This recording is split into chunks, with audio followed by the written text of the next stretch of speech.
काँग्रेस महिला विरोधी पक्ष असून महिलांना अधिक मंत्रिपदे न देता त्यांच्याकडे दुर्लक्ष केले आहे असा आरोप समाजसेवक चंद्रकांत हुक्केरी यांनी केलाय।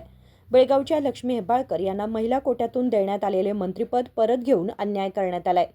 काँग्रेस महिलांना खरे अधिकार आणि स्थान न देता केवळ प्रतिकात्मक वापर करते असे त्यांनी म्हटले।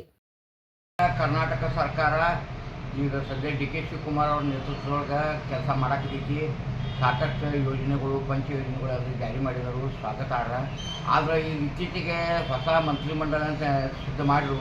ಮಂತ್ರಿಮಂಡಲದೊಳಗೆ ಮಹಿಳೆಯರಿಗೆ ಅನ್ಯಾಯ ಆಗೈತ್ರಿ। ಯಾಕಂದ್ರೆ ಈಗ ಬೆಳಗಾವಕ್ಕೆ ಮೊದಲ ಲಕ್ಷ್ಮೀ ಹೆಬ್ಬಾಳ್ಕರ್ ಅವರಿಗೆ ಸಚಿವ ಸ್ಥಾನ ಕೊಟ್ಟಿದ್ರು, ಈ ಸಲ ಸಚಿವ ಸ್ಥಾನ ಕೊಡಲಿಲ್ಲ। ಟೋಟಲ್ ಕರ್ನಾಟಕದಾಗ ನೋಡಕ್ಕೆ ಹೋದ್ರೆ ಮಹಿಳೆಯರ ಸಂಖ್ಯೆ ಕಡಿಮೆ ಆಗೈತಿ। ಮತ್ತು ಮಹಿಳೆಯರ ಸಬಲೀಕರಣ ಮಹಿಳೆಯರಿಗಾಗಿದ್ದಂಥ ಪಕ್ಷ ಅಂತೇಳಿ ಕಾಂಗ್ರೆಸ್ ಮತ್ತು BJP ಹೇಳ್ತಾ ಇರ್ತಾರೆ। ಆ ಕೇವಲ ಮಹಿಳೆಯರನ್ನು ಇಲೆಕ್ಷನ್ಗಾಗಿ ಚುನಾವಣೆಗಾಗಿ ಬಳಕೆ ಮಾಡಿ ಮಹಿಳೆಯರಿಗೆ ಈಗ ಬೇಕಾದಷ್ಟು ಸಚಿವ ಸ್ಥಾನ ಕೊಡೋದು ಅನ್ಯಾಯ ಮಾಡಿದರು। ಇದು ಸರಿಯಲ್ಲ, ಇದನ್ನು ನಾವು ಯಾವಾಗಲೂ ಟೀಕಿಸ್ತೀವಿ। ದಯಮಾಡಿ ಕೂಡಲೇ ಏನೈತಿ ಬೆಳಗಾವಿ ಜಿಲ್ಲೆಗೆ ಇನ್ನೊಂದು ಸಚಿವ ಸ್ಥಾನ ಕೊಡಬೇಕು ಮತ್ತು ಮಹಿಳೆಯರಿಗೆ ಸಚಿವ ಸ್ಥಾನ ಕೊಟ್ಟರೆ ಮಹಿಳೆಯರಿಗೆ ಒಂದು ಪ್ರೋತ್ಸಾಹ ಕೊಟ್ಟಂಗೆ ಆಗ್ತೈತಿ। ಮಹಿಳೆಯರಿಗೆ ಅನ್ಯಾಯ ದಯಮಾಡಿ ಮಾಡಬಾರ್ದು। ಈಗ ಕಾಂಗ್ರೆಸ್ ಸರ್ಕಾರ ಮಹಿಳೆಯರಿಗೆ ಅನ್ಯಾಯ ಮಾಡುವುದು ಭಾಳ ತಪ್ಪೈತೆ ಅಂತ ಹೇಳಿ ತಮ್ಮ ವಾಹಿನಿ ಮುಖಾಂತರ ಹೇಳಿಕೆ ಇಷ್ಟಪಡ್ತೀನಿ। चंद्रकांत हुक्केरी, समाजसेवकरू, चिकोडी।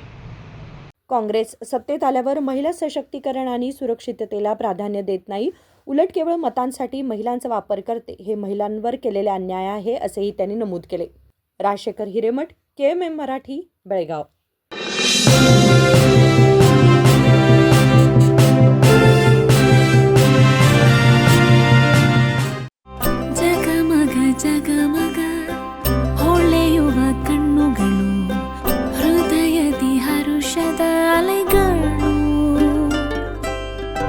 ಬಂದಿದೆ ಶುಭಗಳಿಗೆ ಪ್ರೀತಿಯ ಗಳಿಗೆ, ರೇಷ್ಮೆಯಲ್ಲಿ ಸುತ್ತಿದ ಸ್ವರ್ಣಗಳಿಗೆ। BS Channabasappa and Sons, The Textile Mall, Tilakvadi, Belagavi.